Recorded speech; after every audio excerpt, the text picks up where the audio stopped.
오늘 박동 원장님 메타센스 교육 3.0 한번 같이 나눠보도록 하겠습니다. 심판에서 하고 싶다 그러니까 카메라를 살려주시고.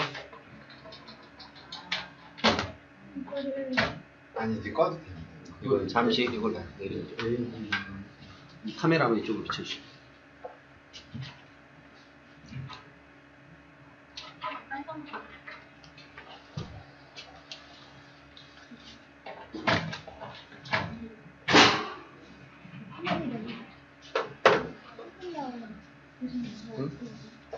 카메라 이걸 켜면 여기 있어요? 네, 여기 꺼줄게요. 블랙으로 제가 하는 게 있는데. AV나 뮤트나 뭐 그런 게 있을까요? 네, 알겠다. 뮤트가 있는데. 여기 있다.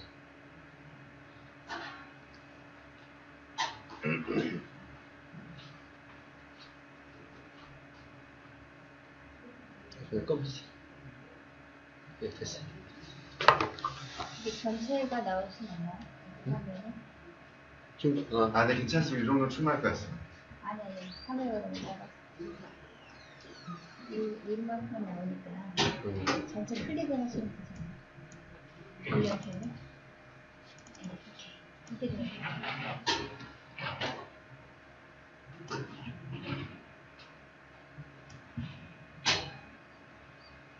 됐어요. 네, 시작하겠습니다. 일단 네, 반갑습니다. 제가 대한민국에서 딱 두 분 앞에서만 겸손합니다. 네, 겸손하느라고 힘들어요, 사실.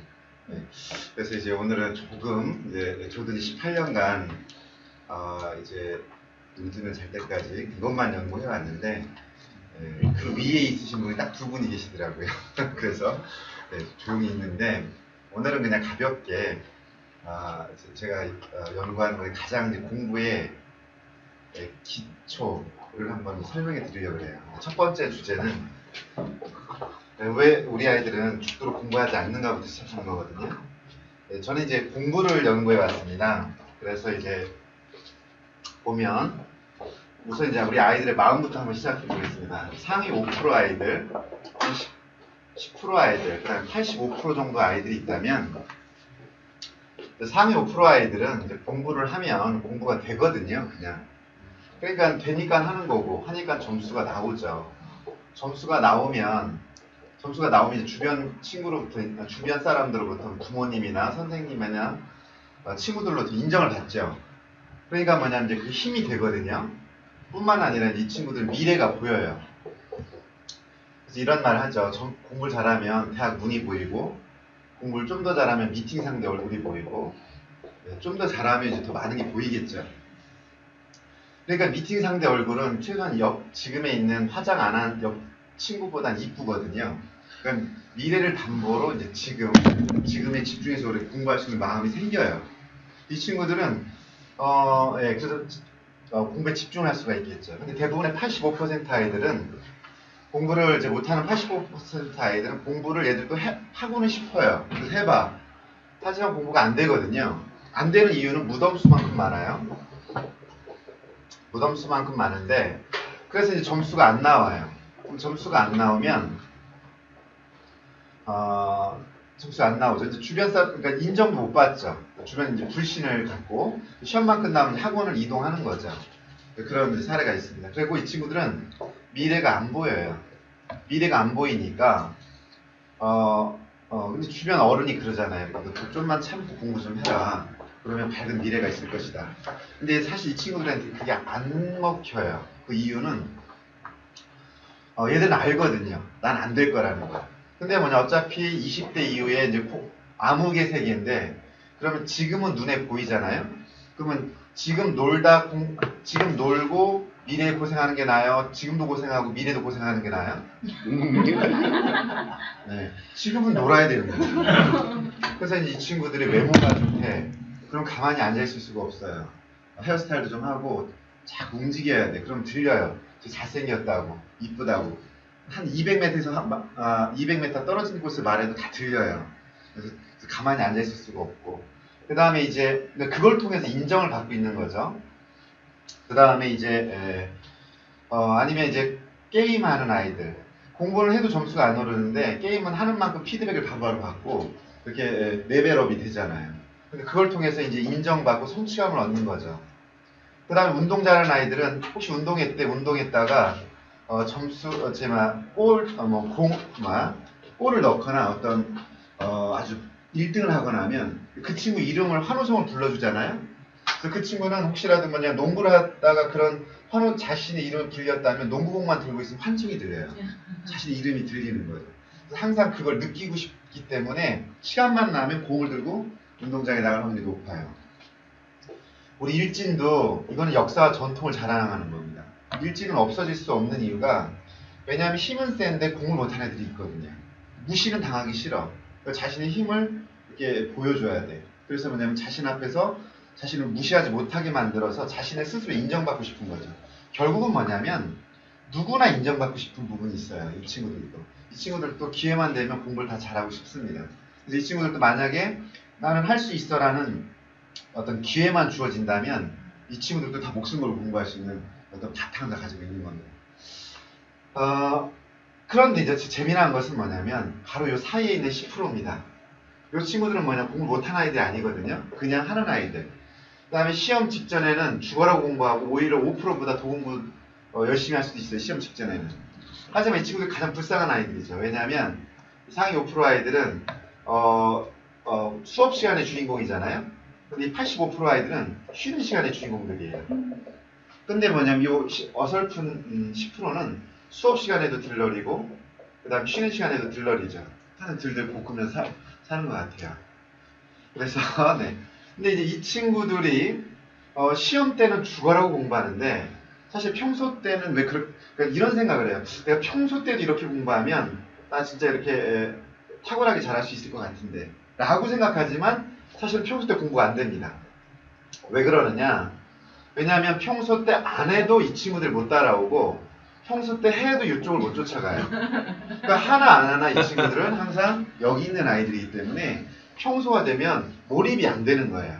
하지만 시험 직전이 되면 그 위기의식이 때문에 집중이 되는 겁니다. 그런데 이제 우리 엄마들은 요 상위 1% 꼭지점에 있는 그 엄친아 정말 머리도 똑똑하고 잘하는 전교 1등 같은 아이들 이 친구들이랑 같이 이렇게 공부하기를 바라는 속성이 있어요. 엄마들이 요 10%나 나머지 한 14% 정도 아이들이. 그런데 이게 이제 비극이 시작입니다. 예를 들어서 엄친아 같은 아이들과 그냥 어떤 모범생이라고 할게요. 엄친아 같은 아이들하고 모범생하고 같이 이렇게 스케줄을 돌려버리면 얘가 다 무너지는 거예요. 공부는 왜 1%밖에 1%만 공부를 잘한 이유는 다 있는 거죠. 왜냐하면 엄친아랑 만약에 이 친구들 같이 놀게 해버리면 자 같이 놉니다. 같이 놀다가 이제 공부를 시작합니다. 시작하면 이 엄친아는 무엇을 가지고 어떻게 해야 되고 어느 방향으로 할지를 알기 때문에 책상에 앉자마자 바로 집중이 돼요. 바로 집중이 되는데 보통 아이들은 바로 집중이 안 돼요. 딱 책상에 앉아서 일단 이렇게 의례가 필요해요. 책상을 정돈하고 음악을 듣고 냉장고문 한번 열어보고 그러면서 이제 마음의 안심을 찾아야 되는 어떤 그런 시간이 좀 필요하죠. 그런 다음에 이제 시작이 되죠. 시작됐어요. 근데 엄친아는 자 보통 얘가 예를 들어 엄친아가 1시간 안에 끝낼 정도라면 사실 보통 아이도 2-3시간 걸려야 되거든요. 근데 이 친구들 1시간 정도 끝난 다음에 자 놀자 해버리면 얘는 아주 거의 초반부예요. 그런데 이제 그래도 좀 착하니까 나는 너 같지 않으니까 좀 더 공부해야 돼 해서 좀 더 합니다. 근데 그 기준이 뭐냐면 그게 되게 중요한 건데 기준이 시간이에요. 그러니까 넌 1시간 했으니까 난 2시간 했으면 난 충분히 열심히 한 거야. 전교 1등이 1시간 했는데 난 2시간이나 했으니까 얼마나 대단한 거예요. 그쵸? 그래서 이제 끝나고 기쁜 마음으로 같이 놀아요. 근데 여기서 뭘 놓치는 거냐면 가장 중요한 걸 놓치는 거예요. 얘는 판단의 기준이 시간인 거죠. 사실 얘는 1시간을 공부했다는 것은 공부를 끝냈다는 거거든요. 공부를 끝냈다는 것이지 얘는 끝내지 않았거든. 끝내지 않았는데 중간에 스탑시켜버린 거죠. 그래서 근데 공부라는 이제 속성은 좀 있으면 설명해 드리겠지만 하다만 공부는 안 한 것 같아요. 그리고 급격히 사라져요. 그렇기 때문에 이 친구는 시간이 흐를수록 더 무너지게 돼 있는 거죠. 그래서 사실은 이 많은 아이들이 우리 엄마들이 착각하지 말아야 될 게 그냥 정말 잘하는 아이와 같이 붙여놓는 것이 좋은 것이라고 생각하지만 사실은 그렇지는 않다. 오히려 다 무너진다. 특히 이쪽 부류 애들이 그런 속성이 있습니다. 그래서 공부라는 것은 학습은 공부라는 것을 두 가지 측면에서 바라볼 수 있겠죠. 이제 저는 이렇게 봐요. 이제 공부라는 것은 이제 learning이고 하나 study가 있다. 근데 이제 learning이라는 것은 뭐냐면 학습이죠. 학습은 이제 외부의 지식을 배워서 익혀서 내 것으로 만드는 거겠죠. 근데 이제 study라는 것은 그것이 아니라 이미 내 머리 안에 있는 지식들을 새로운 정보와 함께 서로 조합해서 새로운 것을 발견하거나 해결하는 거겠죠. 그 중간 단계가 이제 추론이죠. 추론에 이제 바로 그 중간 단계가 있는데, 그러니까 과거는 이제 순수한 러닝 쪽이었는데 수능이 오면서 이 추론의 영역으로 넘어간 거죠. 그래서 이제 추론의 영역으로 많이 넘어온 거예요. 그래서 이제 지금의 입시 구조라든지 취업의 구조는, 그러니까 예를 들어 고급 공무원이 되거나 공사에 합격하는 비율은 이제 이 추론의 영역에서 지금 많이 진행되고 있는 거죠. 이제 그 이상의 영역은 이제 연구자의 영역입니다. 근데 연구자의 영역이지만 사실은 이제 미래 사회가 원하는 인재가 이쪽 방향으로 계속 가고 있는 거죠. 계속 가고 있는 거예요. 나는 여기를 원해, 나는 여기를 원해, 이렇게 말하고 있는 거예요. 그런데 이제 우리가 착각하지 조금 조심해야 될 게 뭐냐면 이 영역으로 가려면 여길 거쳐야 되는 거죠. 러닝의 영역을. 러닝의 영역을 빠르게 해내야 다음 요일로 넘어가는 거예요. 그래서 지금 우리가 정보 설계라든지 생각 설계라는 차원에서 보면 정보 설계를 빨리 잘 해야 이제 그 다음에 이제 생각 설계 영역도 좀 더 빠르고 탁월하게 해낼 수 있는 힘이 생길 것 같습니다. 그래서 이런 차원이고, 잘 안 지워져가지고 지금 칠판이 제가 이렇게 시골 출신이라 좀 구닥다리예요. 제가 그래도 전공은 첫 직업은 제 공학이었고 가장 첨단에서 제가 그때는 했는데 지금은 가장 구닥다리가 되는 것 같아요. 네. 네. 자, 그래서 이제 이런 차원이고, 하나는 이제 아침을 깨우는 강의라서 길면은 안 좋을 것 같아서 이제 하나만 더 얘기하고 마치겠습니다. 하나는 이제 뇌에 대해서예요. 네, 두뇌에 대해서. 이제 이 자리에서 두뇌에 대해서 말하자니 쑥스럽습니다. 네, 쑥스럽지만 오늘은 워밍업이에요. 오늘로 저를 평가하면 안 돼요. 안 됩니다. 네. 그래서 나중에 알면 많이 다쳐요. 자, 이제 우리 공부와 관련된 뇌만 제가 이렇게 말씀드려볼게요. 이거는 이제 가장 이제 포인트만 잡아내는 거예요. 그러니까 아주 디테일하게 들어가는 것이 아니라 가장 공부와 밀접한 영역에 대해서 얘기한다면 이런 거죠. 사실 이제 우리가 뇌는 3중으로 되어 있잖아요. 3중 되어 있지만 1단계, 2단계, 3단계로 되어 있다면 예를 들어 이제 파충류의 포유류의 뇌, 인간의 뇌잖아요. 그 중에 이제 포유류의 뇌는 생존에 관련된 거고, 이제 파충류의 뇌는, 그 다음에 이제 포유류의 뇌가 이제 바로 이제 본능에 대한 뇌인 거죠. 그 다음에 이성의 뇌가 있는데, 자, 오늘은 공부와 관련된 뇌는 일단 이 두 가지 뇌 가지고 얘기를 해야 돼요. 그러면, 자, 이제 가장 공부와 밀접하게 연결되어 있는 게 이제 우리 해마하고, 사실은 이제 대뇌 중에서 전두엽 부분이죠. 이 전두엽하고, 이제 요 해마 부분인데, 이제 물론 이제 해마 옆에 있는 편도라는 것도 되게 중요한 요소예요. 왜냐하면 감정, 두려움, 호르몬과 연관된 부분이기 때문에 되게 중요한 부분입니다. 그 다음에 해마가 있고 이제 대뇌가 있고, 이 사이에는 이제 신경의 회로가 이렇게 있는 거겠죠. 신경 회로가 있는 건데, 대뇌는 해마는 뭐냐면 기억을 만드는 다 아시다시피 기억을 만드는 공장과 같은 거잖아요. 대뇌 같은 경우는 이제 창고잖아요. 우리가 창고. 비유적으로 말하면 이것은 이제 책상이라고 볼 수 있고, 이거는 이제 우리가 책꽂이라고 볼 수 있겠죠. 그 다음에 아니면 이제 이거를 해마를 우리가 이제 몸의 위로 보면 되고, 이걸 우리의 몸이라고 보면 되겠죠. 비유적으로 표현하면 그런 것 같아요. 그런데 이제 우리가 이제 실질적으로 해마에서 기억을 만드는 거잖아요. 그런데 이제 우리가 어떤 정보가 이렇게 들어와요. 그러니까 시각을 통해서, 청각을 통해서, 온몸을 통해서, 오감을 통해서 정보가 이렇게 들어오면 이 해마의 역할이 상당히 중요한데, 해마와 전두엽의 역할이 상당히 중요하죠. 참고로 전두엽은 이제 저는 감독이라고 그래요. 감독. 그러니까 어떤 전체적인 지휘하고 감독하고 하는 거죠. 그래서 사실 메타인지 쪽은 전두엽하고 많이 연관이 되어 있어요. 그래서 이제 보면, 근데 이 해마와 대뇌의 차이는, 이제 해마에서 가장 중요한 거는 7 플러스 마이너스 2라는 매직 넘버 7의 원리죠. 이것 때문에 우리 인간이 컴퓨터와 다른 건데, 그건 기억 용량의 한계가 있는 거죠. 다시 말하면 5개에서 이제 9개의 덩어리 지식을 가지고 이 여기서 뭐냐면 이제 작업을 할 수 있는 거죠. 이게 되게 중요한 요소예요. 왜냐하면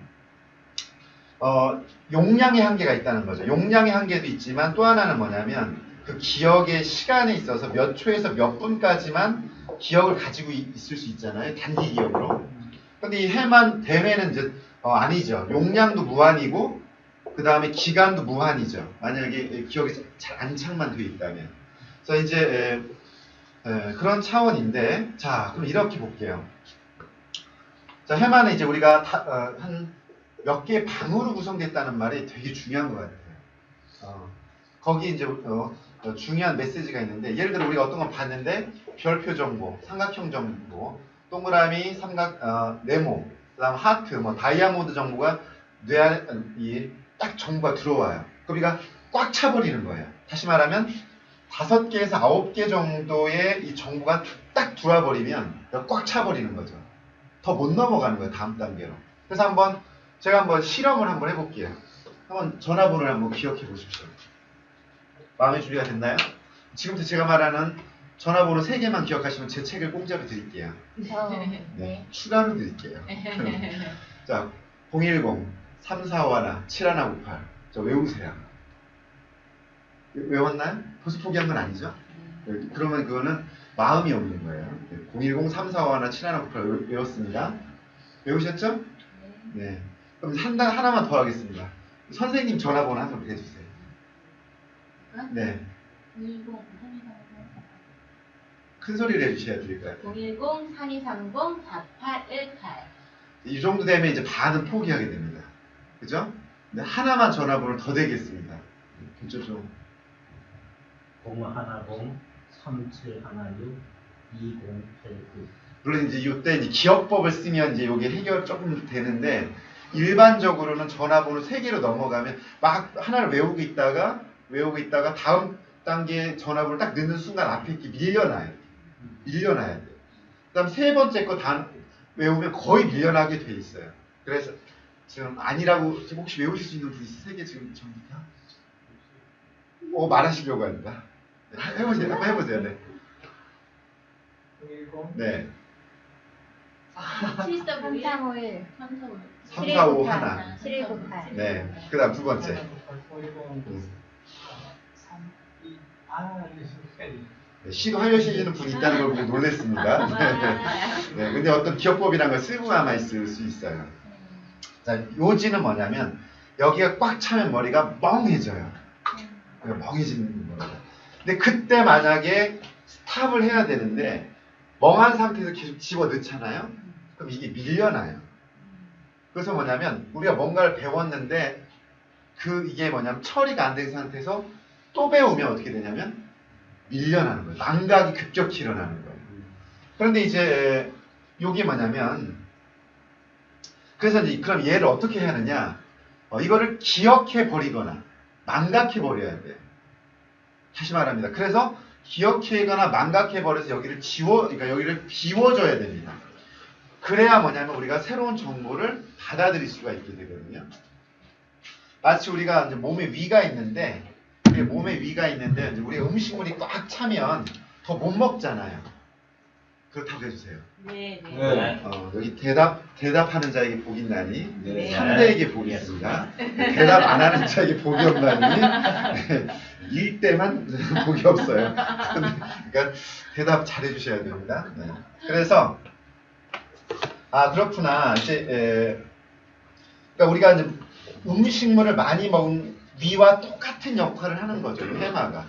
그래서 그래서 이제 일정량을 공부하면 멈춰야 된다. 그 다음에 이제 이걸 어떻게 되느냐? 어떻게든 내 것을 만드는 작업을 하거나 안 중요한 거는 버려버려야 되고 중요한 건 기억해버려서 어떻게든 여기를 빨리 비워줘야 또 새로운 정보가 들어올 수 있는 이게 준비가 되는 거예요. 뭔가 좀 네. 근데 만약에 이제 여기 계속 넣기만 해버리면 이게 장기계로 안 넘어가 버렸기 때문에 계속 망각해버리는 거예요. 그래서 이런 말 있잖아. 배우고 또 배우니 헷갈리지 아니한다. 왜냐하면 자기 것으로 만들지 않았단 말이에요. 이해하셨습니까? 그래서 이제 그래서 우리가 어떤 책이 이렇게 있으면 우리가 어떤 책이 있으면 이렇게 막 이만큼 공부했어요. 근데 이제 그러다 보면 머리가 무거워지죠. 근데 여기서 멈춰야 돼요. 근데 안 멈추고 계속 넘어가 버리면 어떻게 된다고요? 새로운 정보가 잘 안 들어오기 때문에 멍해지고 그다음에 앞에 것도 멍해지고 그래서 멍멍하다가 뭐 돼요? 도구. 이해되시죠? 그럼 어떻게 돼? 그러면 또 이러죠. 좀 착하면 여기 접어놓고 이렇게 접어놓고 이제 쉰단 말이에요. 다음에 봐야지 이런단 말이에요. 그러면 어떤 상황이 발생하냐면 망각이 이루어져 버려요. 그러니까 급격히 망각해진다고. 그럼 어쩌란 말이냐? 어쩌란 말이냐? 바로 뭐냐면 적당량을 공부한 다음에 스탑하고 얘를 반복해줘야 돼요. 반복을 해주면 어떻게 되냐면 얘가 기억으로 넘어가 버리니까 여기가 이제 그러면서 이제 생기는 거예요. 그래서 머리가 선명해져요. 오히려 멍해지는 게 아니라 머리가 맑아져요.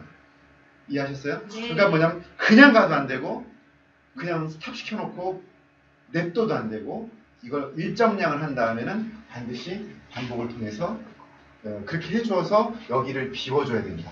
아셨죠? 네, 그런 이제 차원이죠.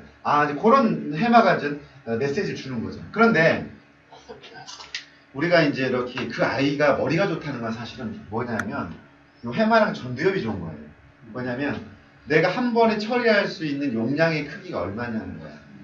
근데 이제 아이의 두뇌가 한 요 정도야. 그럼 요거 하나 올려놔도 꽉 차버리잖아요. 그죠? 근데 요 책상 정도 돼. 그럼 뭐 노트 정도가 준비되겠죠. 하지만 책상이 커. 그럼 한 번에 위에 올려놓는 게 어때요? 많죠. 그래서 이렇게 종합적인 작업을 할 수 있겠죠. 그래서 우리 아이들이 한 번에 종합적인 사고를 할 수 있으려면 어떻게 되냐? 사실 워킹 메모리가 커야 돼요. 그건 무슨 메시지냐면 아까 이 해마는 덩어리 지식을 중요시 여긴다고 그랬잖아요. 또 여기 낮게 지식으로 들으면 예를 들어 마치 호텔과 비슷한 거예요. 호텔 한 룸은 개인이 들어가도 하나 사용하는 거고 가족이 들어가도 하나 사용하는 거예요. 다시 말하면 가족이 들어가줘야 돼요. 그러면 여기는 가족이 들어가면 여기 포함할 수 있는 인원수가 많아지는 것 같은 거죠. 그럼 뭘 했냐할까요? 덩어리를 지어야 되는 거예요. 근데 우리가 정보 설계하는 걸 보면 알겠지만 다 정보를 덩어리화하는 거예요. 그렇게 되면 우리가 뭐냐면 한 번에 그 머릿속에서 이렇게 다룰 수 있는 용량이 커지는 것 같은 거예요. 분리돼서 정보를 처리하는 것이 아니라. 이해하시죠? 네. 그렇게 해서 그렇기 때문에 뭐냐면 지금 배우시는 정보 설계가 어떤 측면에서는 한 번에 이렇게 워킹 메모리 용량을 넓혀줄 수 있는 힘을 가지고 있다. 이렇게 이해하시면 되고 그 다음에 이제 또 하나는 이제 대뇌가 주는 메시지는 뭐냐면 아까 우리가 이제 별표 정보, 삼각형 정보, 네모 정보, 동그라미 정보 이런 정보가 들어왔다고 그랬잖아요. 그죠? 근데 만약에 대뇌 속에 별표 정보랑 삼각형 정보가 있어요. 그럼 어떤 상황이 발생하냐면 뭐가 들어오죠. 그럼 들어오자마자 얘가 낚아채 가요. 그러니까 들어오자마자 바로 그러니까 이미 내가 가지고 있는 거는 바로 낚아채 간다고요. 그래서 여기는 들어오는 즉시 비워져요. 그러면 뭐냐면 새로운 정보를 더 많이 배울 수가 있겠죠. 무슨 말이냐? 그만큼 내가 많이 알고 있을수록 새로운 정보에 대한 처리 속도도 빠르고 양도 많아지는 거예요. 그럼 어떤 아이는 그냥 넣는 족족 다 들어가 버리는 거예요. 그건 어떤 경우냐? 그 아이 뇌 속에 이미 아는 게 많은 경우가 그런 거예요. 만약에 뇌 속에 아는 게 적잖아요? 그러면 이게 속도가 대단히 느려질 거예요. 버퍼링이 막 일어나기 시작해요. 그래서 많이 아는 것은 되게 중요한 일이다 라고 말씀드리고 싶고 또 감정 부분도 그래요. 이 감정이 이제 편도 부분이 가장 핵심이 이제 두려움인데 이제 요게 뭐냐 호르몬하고 많이 연관돼 있어요. 내분비 물질하고. 그래서 감정은 이성하고 아주 밀접한 거예요. 그래서 만약에 감정에서 내 부정적인 감정이 있으면 얘를 여기서 차단시켜 버리는 거예요. 차단이 되기 때문에 그 다음 단계로서 이성적인 생각이 안 되고 다 튕겨 나가게 돼 있는 거죠. 그래서 우리가 이제 어떤 배움을 갖는 과정에서는 우선 긍정적인 감정과 어떤 그런 걸 형성해주는 메타포 형성이 중요한 거죠. 그래서 항상 그런 측면도 있다는 거. 전두엽이라는 부분은 이제 우리가 종합적인 사고와 계획을 다루는 거잖아요. 여기서는 사실 메타인지를 되게 중요시 여기는데 저는 메타인지를 중요시 여기면 그 사람 수준을 좀 떨어뜨려 버려요. 내 마음속에서. 왜냐하면 중요한 건데, 그러니까 그걸 중요하다고 하면 그보다 더 중요한 걸 알고 있어야 돼요. 근데 이걸 중요하다고 하는 순간 그 사람은 거기까지가 수준인 거예요. 사실은. 이제 사람들이 자기도학습이라는 게 중요해서 막 한 바퀴 돌았단 말이에요. 그 다음에 요즘 다 누구나 회자하는 게 메타인지예요. 앞으로 최소한 2, 3년은 이제 이걸 울거먹을 거라고. 그런데 왜 메타인지를 자꾸 건드리냐면 다른 건 이미 많이 결정돼 있거든. 근데 메타인지는 성인이 될수록 발달하는 거거든요. 그러니까 이제 다른 건 바꾸기가 어려우니까 요거는 그래도 건드릴만 해서 자꾸 우리가 이거 말을 하는 건데 사실은 이것보다 더 중요한 거는 역량이에요. 역량. 그러니까 역량을 길러놔야죠. 그 상황 속에서 그러니까 예를 들어 축구 경기를 하는데 아무리 감독이 뛰어나다고 해서 그것을 승리할 수는 없는 거예요. 거기 있는 선수들이 탁월해야 되겠죠. 그러니까 그 탁월한 선수들이 훌륭한 감독을 만나야 완벽한 결과가 일어나는데 선수들이 이미 무너져 있는 상황에서 아무리 훌륭한 물론 히딩크 같은 감독이 와서 4강까지는 가도 1등은 안 되는 거예요. 이미 마음속에 1등은 안 될 거라는 우리 국민적 합의가 있단 말이에요. 있었잖아요. 4강까지만 가도 기적이었던 거죠. 네. 그러니까 이제 그런 원리가 있고요. 그 정도 해서 이제 그렇구나. 가장 기초적인 이제 뇌가 우리가 학습해 주는 메시지는 이 정도까지 하겠습니다. 감사합니다. 예, 감사합니다. 질문 받아야지. 네. 저기 질문 전에 한 가지만 제가 보충 좀 할게요. 네. 너무 좋은 이야기 해주셔서 바로 그건 제가 뇌에 관해서는 좀 안일된 책이 없을 만큼 많이 읽었는데 모르는 것만 얘기해 주세요. 그래서 역사 빠진 것만 안한 것만. 이것만 우리 인지기술하고 연결된 게 바로 이 부분이에요. 여기서 이제 정보가 들어오잖아요. 여기가 기억할 수 있는 역량이 많아야 7개 왔다 갔다 하니까 인지심리학에서 말하는 장기 기억으로 넘기는 이 전략 이게 바로 여기 안에서 일어나는 거예요. 정교화라는 것은 여기는하고 얘하고 연결시키는 거예요. 서울. 두 번째 서울에서 보호화가 여기 들어온 정보를 바로 묶어줘요. 묶어서 사과배가 막중을 과일을 딱 묶어버리니까 방금 들어온 게 수백 개가 과일을 하나로 묶여지는 거예요. 이게 부호화예요. 그러면 부호화가 되면 이 안에서 처리하는 것이 달라져요. 아까 정보 설계라는 게 바로 여기서 아무리 많이 들어와도 외부 정보가 많이 들어와도 머릿속에서 체계화만 탁탁탁 상위 구조로 나가면서 아래 구조가 패턴이 있으면 보세요. 인간의 몸, 머리, 몸, 가슴, 손발. 인간의 몸 하면 4개는 자동으로 떠오르게 돼 있다고. 원래 우리가 가진 거기 때문에. 그러니까 아랫부분은 위에 걸 생각하는 순간 아래 거는 잊어도 돼. 왜? 몸 생각하면 아래는 떠오르게 돼 있으니까. 이렇게 해서 올라가면 이만큼 올라가도 이만큼 덩어리가 자동으로 기억나는 거예요. 굉장히 중요한 거예요. 그런데 이 아래는 패턴이 있어야 돼요. 보세요. 몸 그랬는데 어떤 아이는 뭐라고 얘기했냐면 몸, 머리, 코, 입 이랬다. 이제 이 친구는 다시 회상이 안 돼. 왜? 자기가 임무로 해놨기 때문에. 몸에서. 몸이라는 것은 우리가 보고 있는 몸은 분명히 4가지로만 나눠지는데 크게. 지는 몸을 그냥 떠오른 대로 했기 때문에 다음에 위로 올라가서 이제 동물에서 쭉 다시 내려온다. 이제는 기억이 안 나는 거예요. 그래서 정보가 부호화될 때는 절대적으로 중요한 게 상위로 올라가면 하위로는 무조건 패턴화가 있어야 돼. 왜? 내려올 때는 자동으로 생각나야 돼. 정말 중요해요. 그 다음에 3번째가 생성화예요. 한참 덩어리 어느 정도 들어왔는데 이거를 핵심만 딱 뽑아버리니까 핵심은 어떻게 뽑죠? 우리 같은 경우 아래가 이만큼 있어도 이만큼 구간은 주어, 이만큼 구간은 동사, 이만큼 구간은 그러니까 핵심이 딱 뽑아지면 나머지 이 주어 하나 가지고 이 덩어리 전체가 나와. 근데 이 주제 파악도 만약에 잘못 파악했다. 그렇죠. 그럼 이게 또 다 손실되는 거예요. 그렇죠.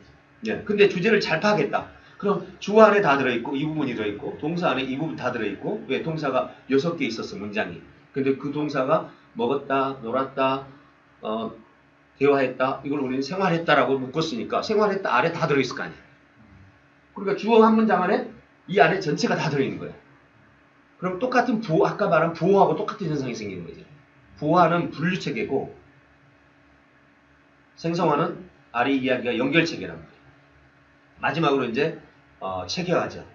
체계화가 방금 말한 거를 하나로 덩어리. 그러니까 지금까지 들어온 수백 개를 다 하나의 덩어리를 만들었어요. 그러면 어떤 현상이 벌어지냐? 바로 일이 다 장기 기억으로 넘어가는 현상이 발생하고 또 하나는 불러올 때도 똑같은 현상이 벌어져요. 그럼 아까 이제 여기서 정보가 들어올 때 이 체계화 정보가 많이 되어 있는 사람. 체계화라는 말은 다시 말하면 보호화, 부호화, 그 다음에 생성화, 그 다음에 정교화. 네. 이 체계화가 되어 있는 사람은 여기 들어오는 정보들이 바로 일이 연결되어 버려요. 바로. 그렇기 때문에 여기에 머물러 있을 필요가 없는 거야. 바로 넘어가서 그냥 하나의 개념으로 엮어버리는 거죠.